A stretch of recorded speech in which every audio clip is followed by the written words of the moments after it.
I'm Seth with Alta Vista Insurance. This is the No Worries podcast. We talk about anything and everything when it comes to insurance so you can protect your lifestyle, build wealth, and live your best life.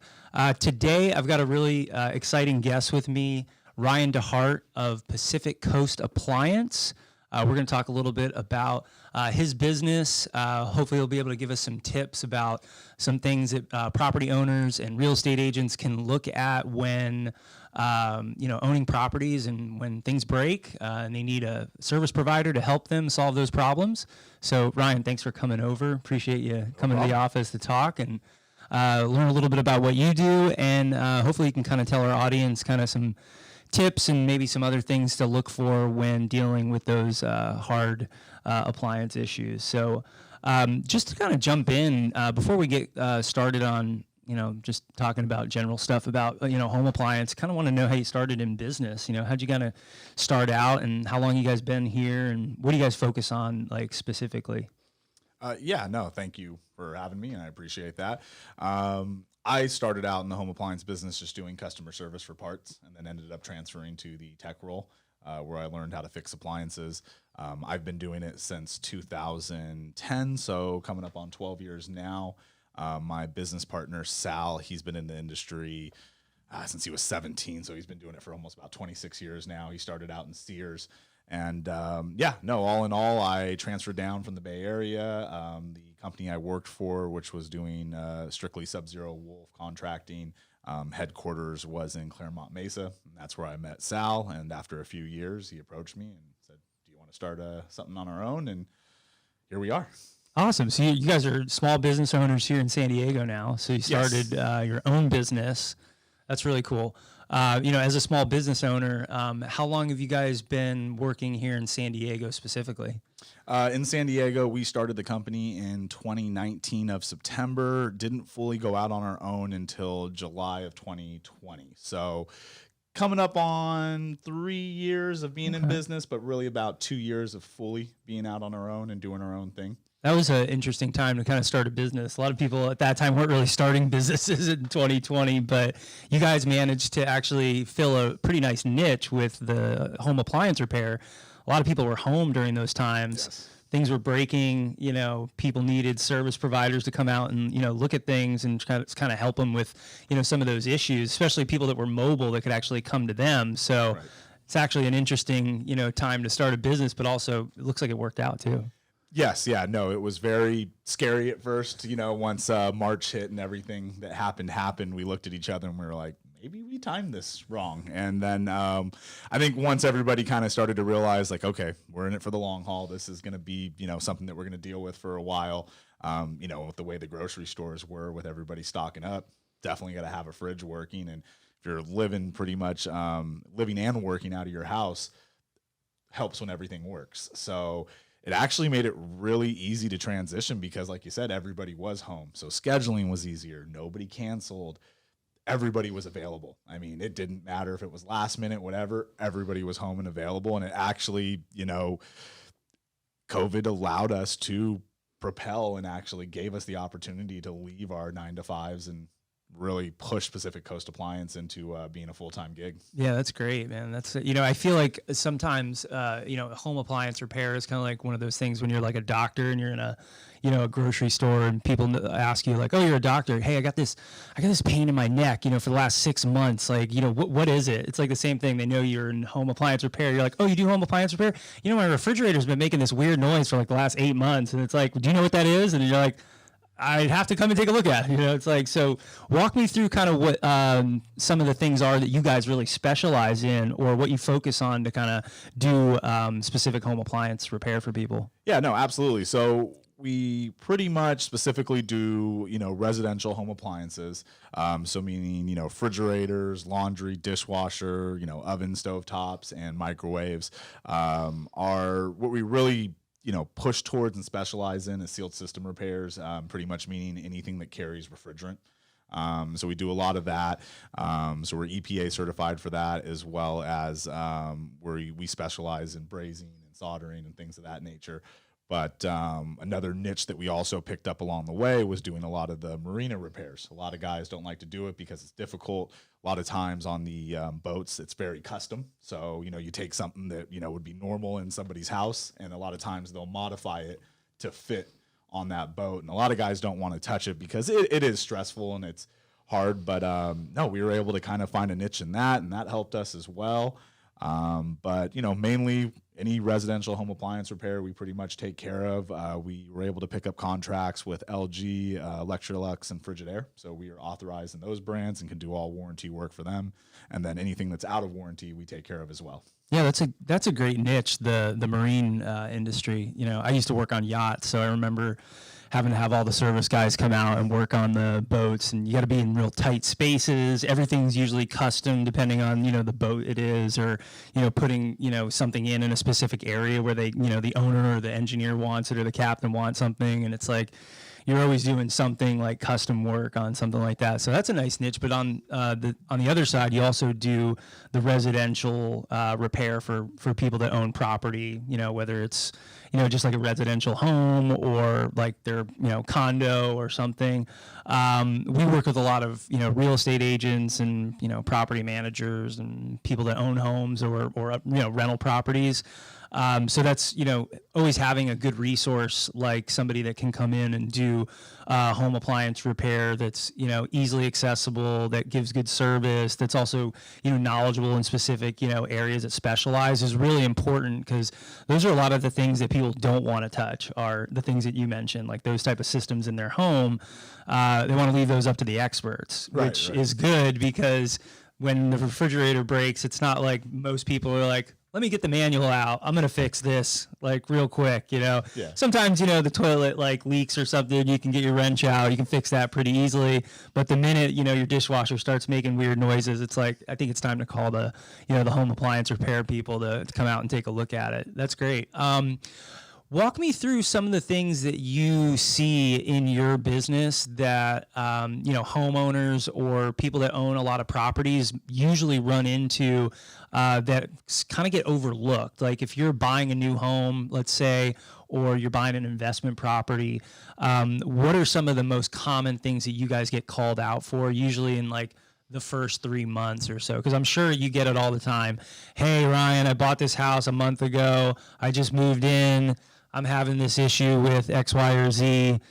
It's making a weird noise or it's not working. So kind of give me an idea, or give our audience a little bit of an idea of kind of what they see, or what you see actually, especially when people are like maybe buying a property or own something, and let's say they just bought it, and like in the first 3 months things are happening. Yeah. So a lot of what we'll see on new homeowners is, when the inspection goes through, they're usually just checking if everything works. What we see the most of is probably dryers that need to be cleaned out. So a lot of dryer fires. And it doesn't sound as bad as you say it. So it's not like, the whole house is on fire, or even the dryer, you walk in, it's in flames, but it's more of the lint kind of builds up on the inside of the dryer, and it almost creates like a kindle, if you will. So a lot of times, people don't even realize that they had a fire, but they'll, call and say, hey, the dryer's not heating. We'll come off, pull it apart, and you'll see lint, which usually has like that gray blue look. If you ever cleaned out your lint screen, it'll usually be charred. And then you go, okay, there was a fire under here. And that's how minimal it is as far as, damage and things of that nature. And a lot of times we don't even, ruin parts that way, or even connectors, but it's just a matter of cleaning it out and then making the customer aware of, hey, this is something that either you can do yourself if it's one of the older dryers that had the toe kicks that make it accessible. A lot of the newer stuff is all one piece, so it's a lot harder for homeowners to take it apart. And I think it's all for aesthetics, so it looks nice.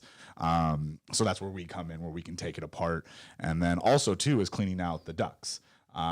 We do that somewhat depending on how it's ducted. If it makes it crazy up to the ceiling and 4 turns and then ends up out at a wall behind you, typically we'll, push that off to a vent cleaning company. But for things that are straight shots or anything like that, we can usually take care of.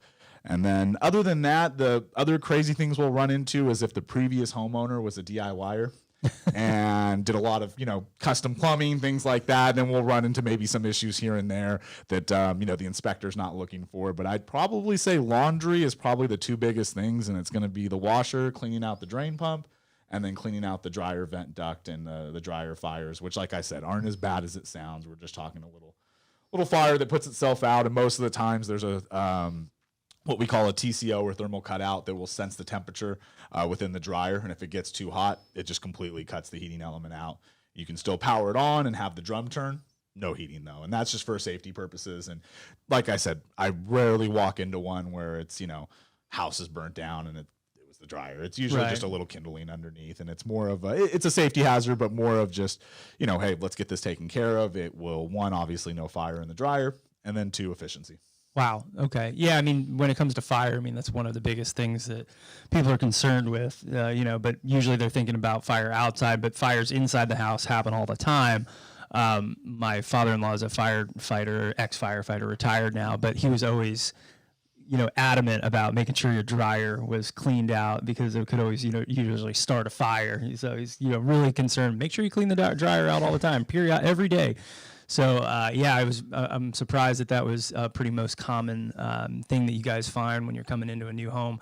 What about issues with people's refrigerators and leaking? I know a lot of people always usually complain that their ice maker or their their water filtration system running to the refrigerator usually leaks. Do you guys run into a lot of those problems in homes? We run into it here and there, and I think especially in San Diego with hard water, it will build up a little bit quicker than maybe some other areas that have, better water. And I understand a lot of customers have softeners, and softeners will help out. But I think all in all, anybody that lives in San Diego has kind of understood that we just have hard water, and that's just what you deal with.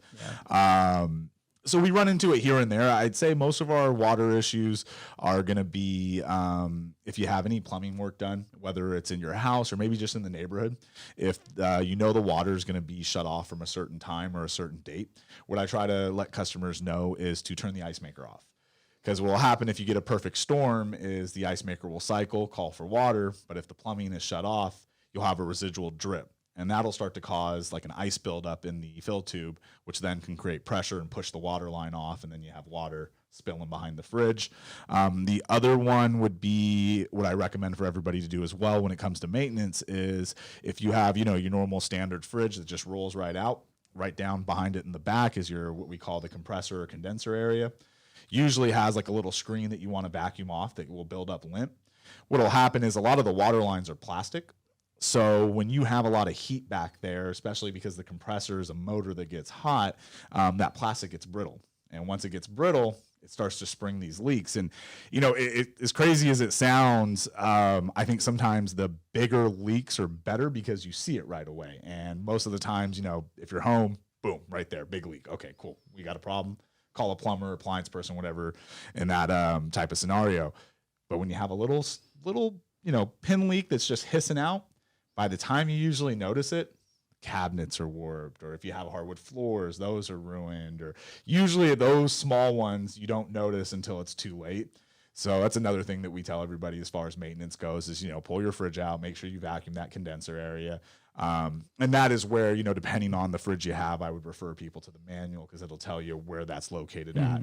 Or we could always, what I tell everybody is if you want, to do the maintenance on your own, but you're not sure how, have us come out, hang out, watch us, and we can show you how to do it. And then that way, hopefully save you some money in the future on having to call us out for maintenance and try to handle that on their own and call us for the big stuff. That's great. No, so even like the maintenance stuff like that prevents people from having an even bigger issue at the house, like warped flooring or cabinets that are, damaged. So, just educating people about doing these small little things can even help prevent them from having a larger, issue later on or even down the road if it gets worse.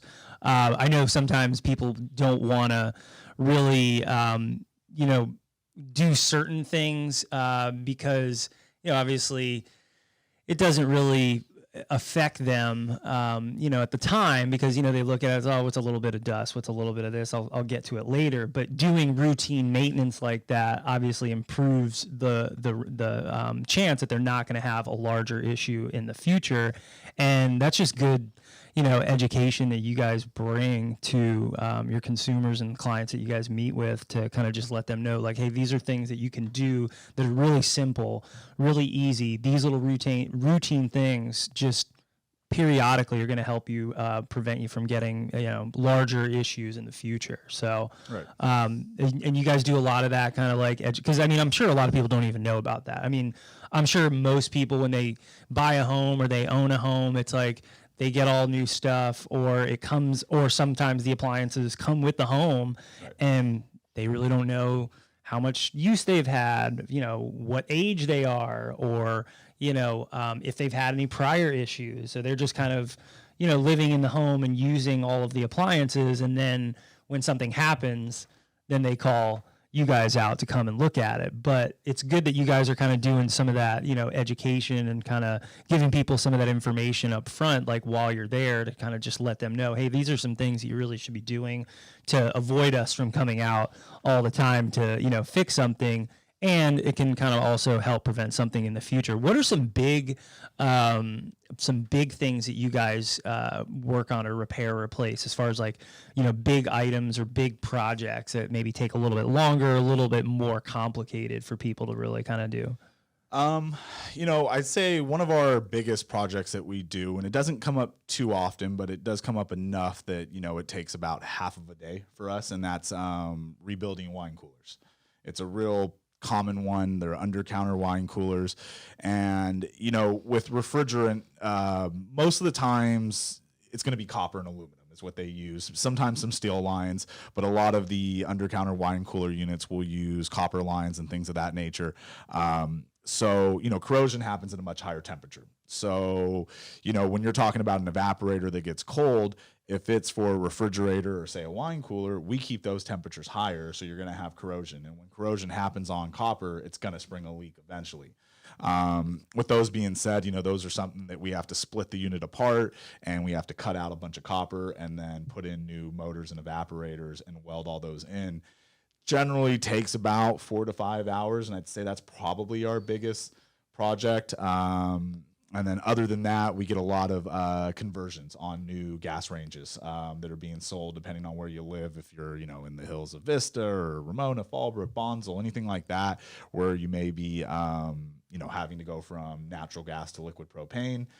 Sometimes the dealers won't have, especially now with availability, they may tell you, all we have is natural gas.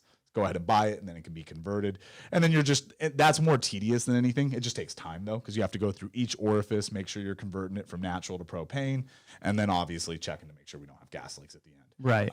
Which, if you do, then you're going back through it and all that good stuff. But try to do it in one shot the best you can. But I'd say those are probably the biggest projects. The next one, and this will also kind of go into customer education, our biggest project that we do on a normal basis is washer tub rebuilds. And why that comes up a lot, sometimes it's just age. And, when it comes to like 10 to 15 years, sometimes that'll just happen over time. Sometimes, though, when they come up earlier than they should, a lot of times it's oversudsing. So what I try to tell a lot of customers with, especially all the new product, everything's high efficiency nowadays. So, we went from using 30 to 40 gallons of water, and now we have it down to about anywhere from 4 to 10 gallons, which is almost a tenth of what we used to use.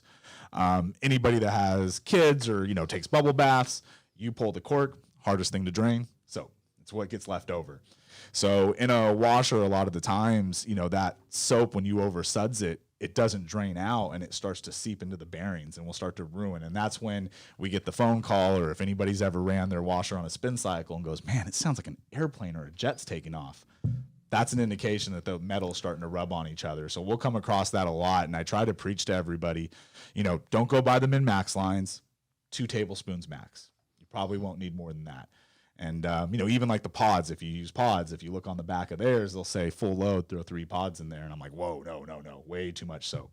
So, that's probably another big one that we do. It requires 2 of us to rebuild a whole tub, and pretty much you strip a washer down to the base, and you're just literally it's down to a base and that's it. And you're taking the tub and you're just pretty much rebuilding a tub and putting a new tub with new bearings in there. And most of the times, oversizing is what causes that. Wow, that's interesting. Yeah, because I noticed a lot of times when I open up my washer, it's like there's not a lot of water in there now. I mean, a lot of these high efficiency ones, they don't put a lot of water in them, but that's probably one of the biggest things people do is over soap their clothes, and that can actually eat up those bearings in that tub. That's an interesting one. What about for people that own, let's say, if they own rental properties or they have, like, let's say an apartment building that they own, what are some common things that they should be kind of looking for, when having somebody like an appliance repair person that they can kind of, use or rely on to kind of help them with their rental properties, or if they have like an apartment building with a lot of units in it, what are some things that you kind of tell those type of property owners or investors of the importance of having somebody like, Pacific Coast Appliance? Because a lot of these things it's so interesting to me that, this is something that is so common, but these are issues that everybody's going to have. If you own a property or you live in a home, something's going to break and you're going to need somebody to come and fix it.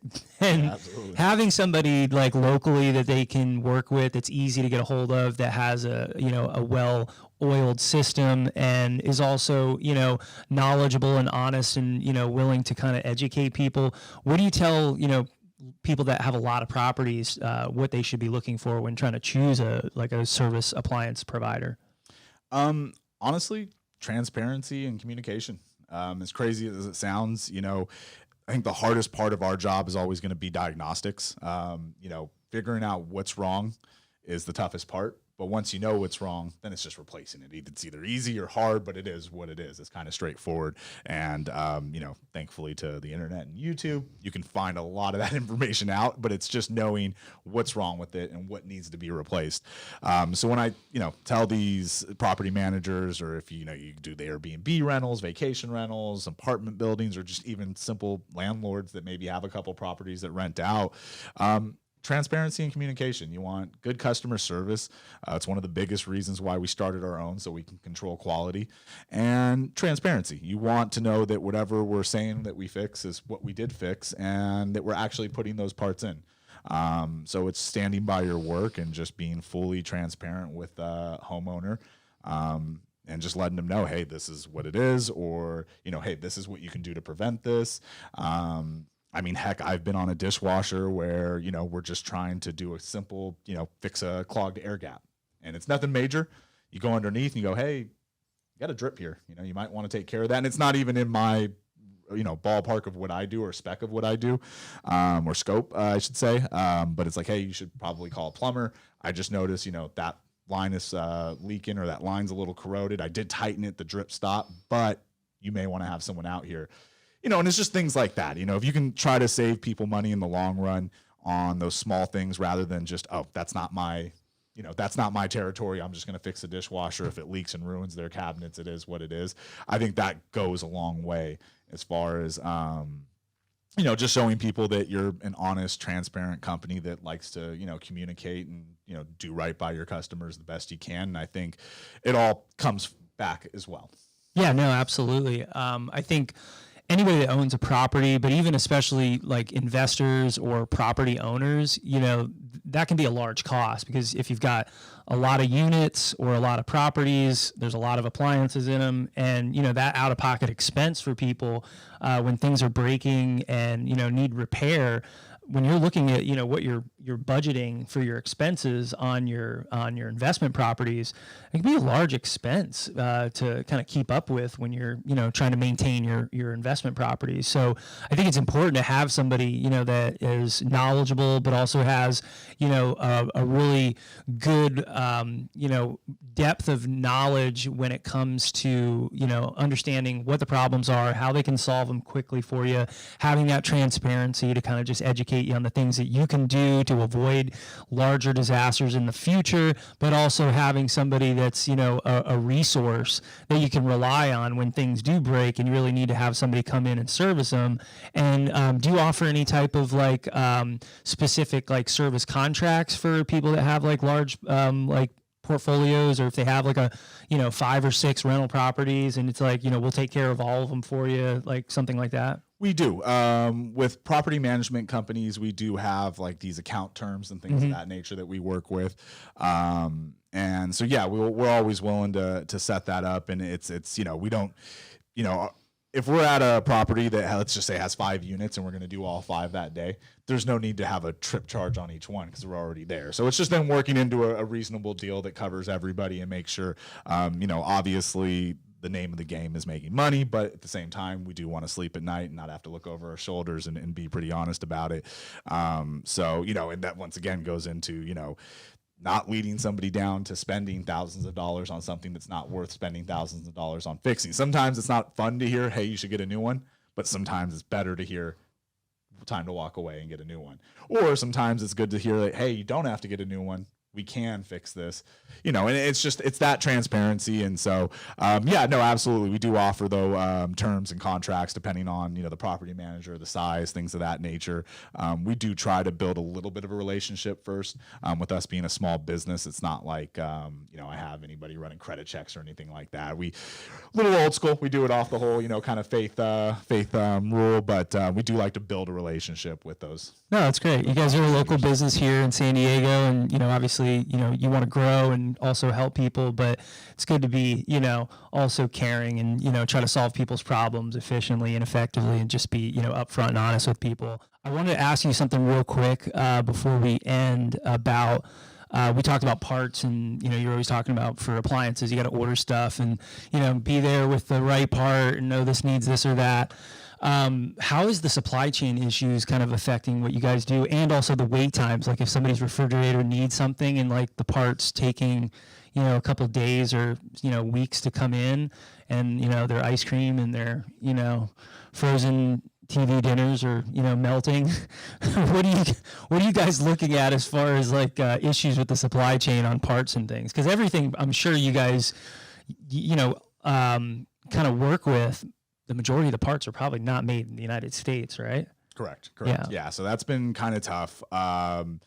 It's starting to get a little bit better as far as that goes, but it is tough. I mean, if you go to a refrigerator that's not cooling, the expectation is hopefully to fix it that day, if not to be back within 2 to 3 days. The good thing is a lot of distributors we work with, their shipping is usually 1 or 2 day shipping. So it's really great. And that helps out a lot, especially if we can't get it local here in San Diego.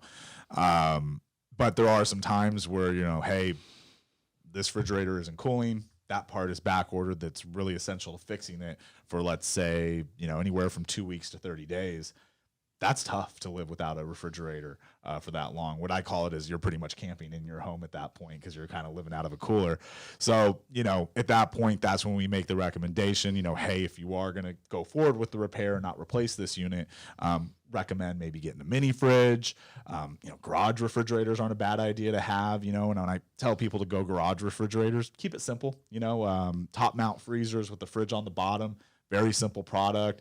Usually doesn't break the bank too much. Anywhere between $500-$700, I think, for that, which isn't chump change. But what I tell people too on the plus side of that is once we get your refrigerator in the kitchen working, anything ever goes wrong, now you got a backup fridge, and now you don't have to worry about it as much.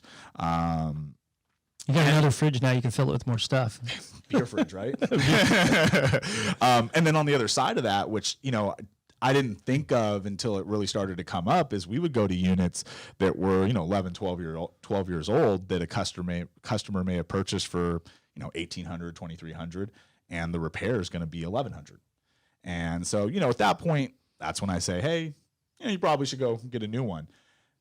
But what if you can't buy a new one because you can't find a new one? So we had that come up, and now it's fingers crossed, we're fixing this old appliance where you're like, I don't, we'll see what happens. So there's been, it's been a back and forth, there's been we can't get parts, but then there's also, hey, I would replace this because this is so old, but I can't. Well, I would think that a lot of people are probably doing more repair on the things that they have rather than going out and buying something new because you can't get anything new right now. It's been hard to find something, or if you do, it's taken months for you to even get the actual new product.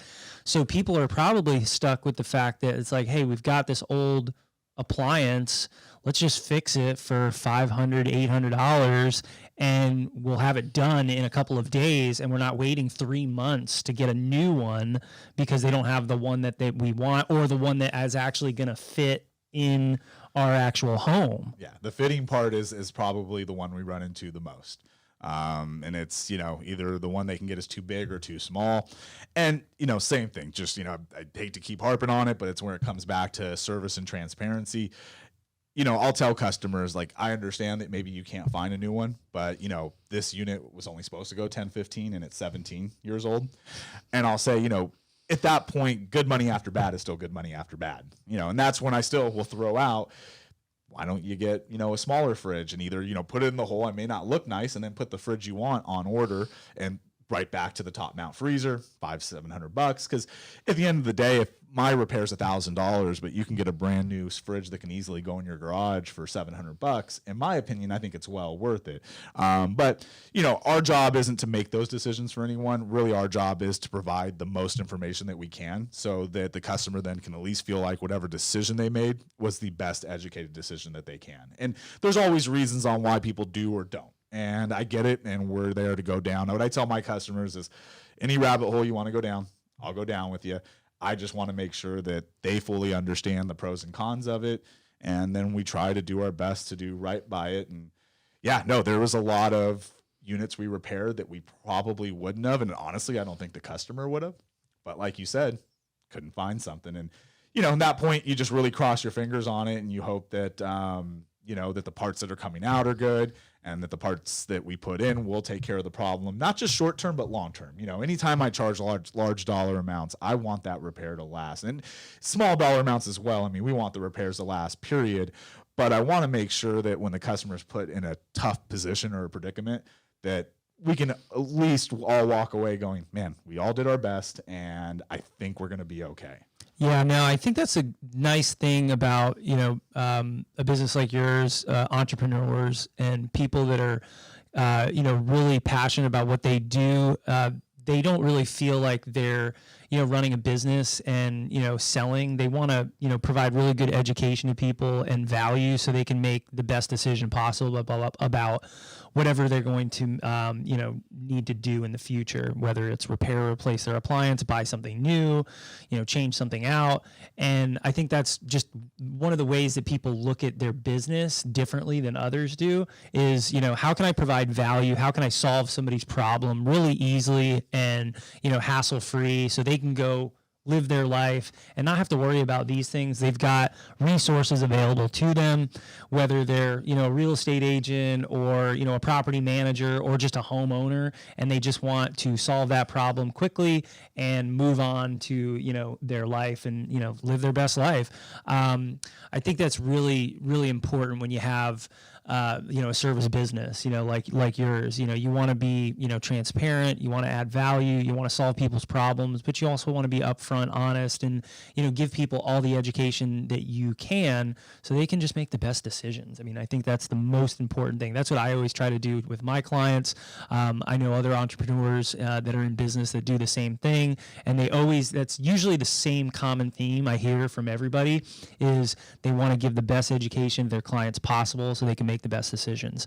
How do people get a hold of you? What's the best way to call you, email you? You got a website, reach out to you. I'm sure you get calls on your phone all the time. Best way to kind of contact you guys to have you come out and take a look at something for a client, or if a real estate agent that we work with is looking to add a home appliance service provider to their team, what's the best way to reach you? So we got 3 different ways. First way would be calling the office. Our office admin, her name is Emily. always get everybody taken care of and scheduled. She knows my schedule better than I do half the time, so it's usually best to go to her on Yeah, I that. think she reached out to me. Like, Yeah, exactly. schedule Yeah, this. exactly. You're right. You're I was right. like, who is this? Yeah. As soon as you sent me a message, I was like, okay, I don't know my schedule as good as she does, so I'm going to let her handle it. And I don't want to step on her toes if she had things planned for me, so I let her take care of it. But calling her would be an easy way, and that number would be 619-333-0946. And then from there, you could always send an email, which she'll respond to as well. And that would be info at pcarepair.com. So Paul Charlie Alpha Repair.com. And then the next one is we actually do have a link on our website that lets you submit a request. I don't believe it lets you select dates or times, but it pretty much almost as if you were to send an email, kind of auto-generates that with your information. And the website would be pcarepair.com. Awesome. I'll put all this too in the description for the video, and I'll put it into our tag at the end. So if anybody wants to get a hold of Ryan and his team to come out and look at any type of appliance issues that they're having, he's a great resource, wealth of knowledge, a real nice guy, and he'll take care of you. So again, this is Seth Aruda with the No Worries podcast. See you guys next time.